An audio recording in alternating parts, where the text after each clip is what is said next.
Hello, welcome to Satan Show. I am, the imposter, LL Tack. From this episode, I will talk about who is really in charge of the global regions. It is us, the lower middle class and poor, that daily perform the manual labor that makes the system function, not them. If we listen to each other and not the transcontinentalists, we will untangle this illusionary mess. Do not show any signs of resistance. Those are our relatives or neighbors, sisters and brothers wearing the establishment's uniforms. They are just as brainwashed as we are, and need our help to realize we are just biding time for the system to roll out the drones onto the public and private streets. We must not give them a reason to restrict our right to travel freely anywhere. Wonder what happens to the land after a war or revolution. When the Jacobins overthrew the French monarchy, who received the vacated property? Once the British Judaic Bolsheviks took over Russia, who received ownership of the unoccupied Christian territories decades later. After the evil Catholic, Judaic, Islamist alliance conquered the Kaiser and the Ottomans, whom seized command of the soil at the conclusion of murdering millions. We would like to know who receives all the tilled earth when an old government dies in a country, peasants that have lived there for centuries all permanently removed by death. The generational residents exterminated during the battles to make sure nobody inherits anything. When the Soviet Union collapsed, the British Jewish Islamic Catholics commandeered the vast northern country the Tsar once owned. They waited until all the heirs of the Christian Romanovs and royals were gone, with anyone that held any memory of them dying out through the bitter communist days. So who received all the territory in Russia now? Not the Russian people. If we find out who received all the land in France after the revolution, we would understand what wars and rebellions are about, killing the provincial people who actually reclaimed the parcels from nature and the natives. The trouble with farming and ranching populaces around the globe, is what to do with them after they have served their purpose and bred disproportionately. When the system covets some property without humans on it, they try buying or lying to get it through cons. The indigenous natives do not have any use for the system's baubles and beads, possessing no knowledge of retail. They know what the soil is worth below their feet, their families' very lives. The savages find it amusing when the transcontinentalists offered something they cannot use as a tool to make their daily work easier, for life itself. If the system cannot swindle them, they will kill them for their homeland. The religious aristocrats knew about the Americas a long time ago because of the reoccurring ice ages lowering the oceans enough to walk across to the other continents, journeyed to investigate the origins of all the westerly forest fire smoke. Since then they had been stealing from the Indians for thousands of years. Caught in the current warming trend and forcibly removed long ago, the transcontinentalists now wanted the unclaimed New World indigenous lands. Since the Old World Eurasia filled with their cousins' estates and kingdoms. The Indians served their previous purpose of mapping their native lands and finding the exposed minerals the kingdoms needed to smelt for currency and swords. This went well for thousands of years.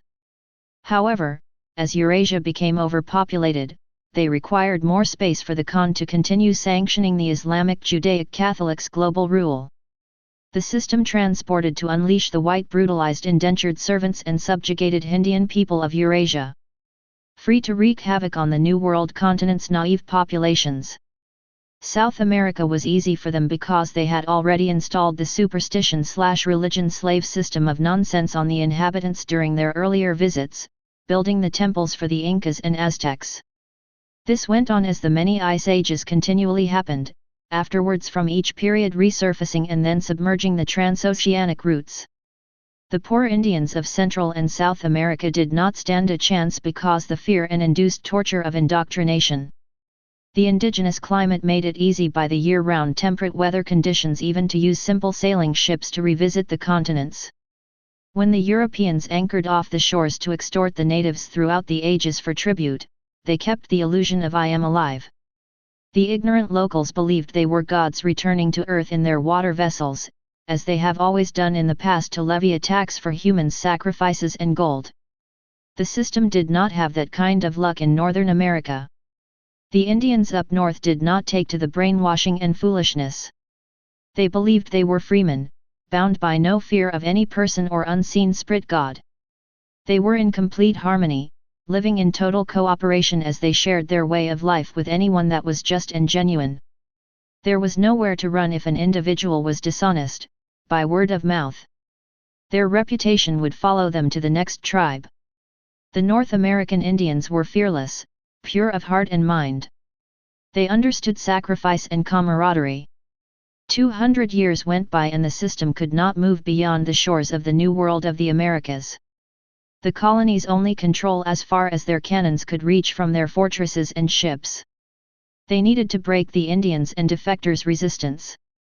The second problem the system had in North America, losing serfs and soldiers through defection to the other side. There was something about being truly free, that the system could not replace in the deserting Europeans with lies and trinkets after they experienced liberty. The system came up with a new con for the peasants to do what the monarchs desired. They lied to the colonist and told them that if they take up arms against the Indians with the other European kingdoms, land parcels then granted to them as nobles for services rendered. Unique and never attempted before, a common laborer could be lord of his own land. He would not have to pay any taxes or rent to live on it. He would be the only one to profit from his work, and no one could tell him what to do with his property or time. The Old World Order crushed the New World Rebellion, the Indian Confederacy, and broke the stranglehold the natives held over the colonists' westerly advancement. The land grab was on for all that came to the supposedly uninhabited interiors. We know they lied to us about the creation of the United States because they set up a central banking system after its supposed liberation from the East. The American Revolution fought only to rid the region of the Iroquois and steal the territory from the Appalachians to the Mississippi River. However, at the conclusion of hostilities, the promise for the serf's transition to property owner went unfulfilled until Andrew Jackson became president. We have had very few patriots make it to high office, most of them that did eventually murdered by the system. It is sad to think of what we could enjoy today, if the transcontinentalists did not execute Kennedy and his brother Bobby. Even worse, in the future classrooms JFK will modify into a Nazi sympathizer to demonize his ideologies. That is how they do it. Little by little, they change written history until it is modern-day fact. Nothing that the system does currently can be trusted.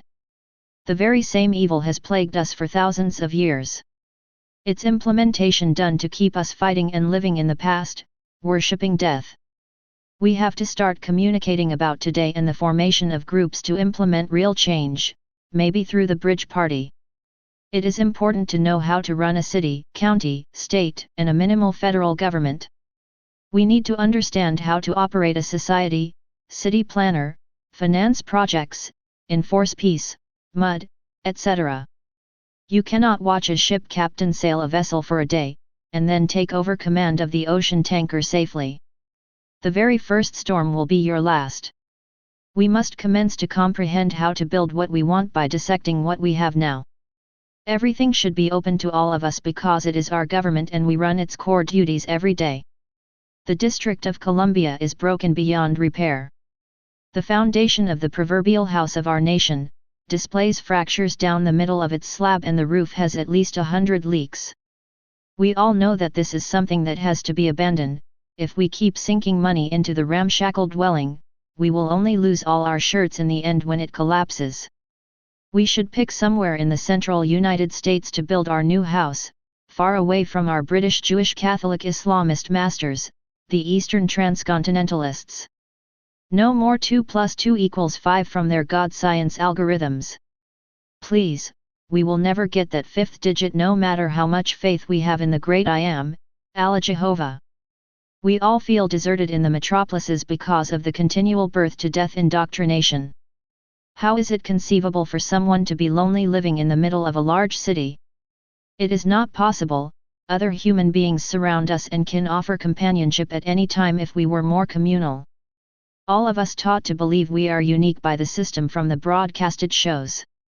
This makes it easy for them to isolate us. If you believe that there is no one else like you, you will not try to seek out the opinion of the person next to you. Furthermore, you will not enter into any dialogue, you will sequester yourself through fear and ignorance from being told that they are potential criminals, domestic terrorists. We are no different from all the billions of hairless apes that came before us. Divine right is for fools. God did not now nor did it ever talk to anyone here on this planet. It is a creation for the slaves to police themselves.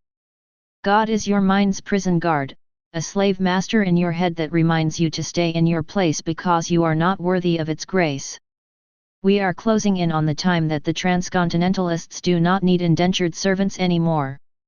No slaves means, no more masters, end game. Everyone remember we need each person's help to stop this, all the races and creeds.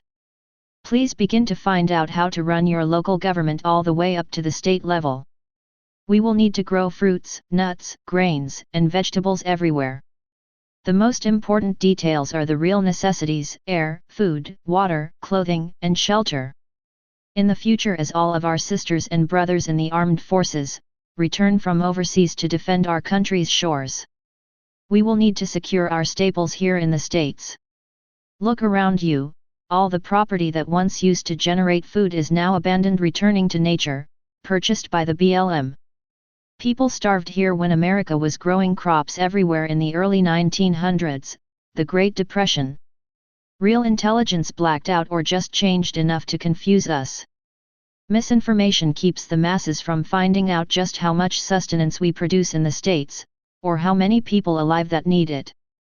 America has plenty of roadsides, rows, we can use to raise grains that we can eat. Why do we let them plant trees that do not yield fruit or nuts on all the rest stops property? We could go on and on about their planned incompetence, however in the end, they have made us waste today and tomorrow. The longer we do not prepare, the worse it will be for our children and us. Nothing in the past will put food on your table. Talk to the person next door to you about supporting each other. If there is trouble on your block, your neighbors could be the first on the scene. Today, say to yourself, I will put all propaganda aside for a few minutes a week to learn what we need to know to build a new house for the Republic. No sports, music, church, theater, etc. After a year or two, we would be on our way to establishing new mines, foundries, and machinist companies to render US-made products. We need to build new small electric cars for traveling inside the cities and super-speed public rail between the towns. We use flat rail cars to anchor our electric vehicles to, so we can use the trains for interstate high-speed travel between the longer distances. Our government then corrected to create a new and better system, if we just turn off the old one gradually. While we establish small local manufacturing companies to build non-planned obsolescence merchandise, instead of the trash they are shoving down our throats. Planned obsolescence, implemented by Roosevelt to give the soldiers returning from World War III something to do, corporations created it to control product quality and stock shares longevity. Planned obsolescence has moved to China to keep their slaves busy while they roll out their own drones. If we start at the core, the foundation of this system, we can be free for as long as we stay vigilant. We must begin by giving our children all the information about cults, cons, and let them make their own choice when they are an adult. Do not teach the juveniles to fear and obey the official superstition/religion liars. Instruct your local school propaganda tsar to stop wasting your child's time in classrooms and teach them about what they need to know to succeed in real life. The adolescents require education covering medicine, law, politics, superstition, mathematics, engineering, financing, agriculture, etc. We are where we are, because of a slow steadfast group of transcontinentalists have been following the blueprints set forth by their ancestors, conceived 1,000 years or more ago. Their forefathers warned them to prepare for the uniters. When found, try to bribe them with promotions within the system, or kill them if they do not cooperate. Dividers are easy to locate because all of us conditioned to be one. We blame others for the troubles we perpetuate through the international's mind control deceptions. Everyone wants to be Jesus, but no one wants to be his evil twin brother, the Antichrist. Think about it, the Messiah today would be a hero, God, worshipped by all. The Antichrist, who is the ultimate catalyst for change, would be stoned to death if he were lucky. However, without the impostor we cannot be free of the eternal damnation we witnessed throughout the ages on earth. The character Lucifer in their mythology books was a liberator demanding equality for his brothers the angels. God should have a big enough table for everyone to share. Then the transcontinentalists verbally distributed the heavenly news from the above to the poor peasants in the form of the King James Bible. You are not worthy enough to be a demigod, children of Satan and slaves as well. Religion should be the last thought in anyone's brain that is trying logically to think this thing through. No more 2 + 2 with God's help, equals 5. Where have all the generational land-owning serfs gone? Wars dispersed to kill off many humans by cover of the confusion. The battles fought provide perfect shrouds for exterminating natives and stealing their properties. Our anthropological family does not have to be dysfunctional anymore. It was not in the past before mechanization, we just all need something positive to do, daily. The bridge party will start us to becoming complete again. We do always have the individualist practicing individualism. All society gathered supporting from afar a single individual's journey from birth to death, the agnostic church of relevance. Thank you for listening to Satan Show. I am, the impostor, LL Tack.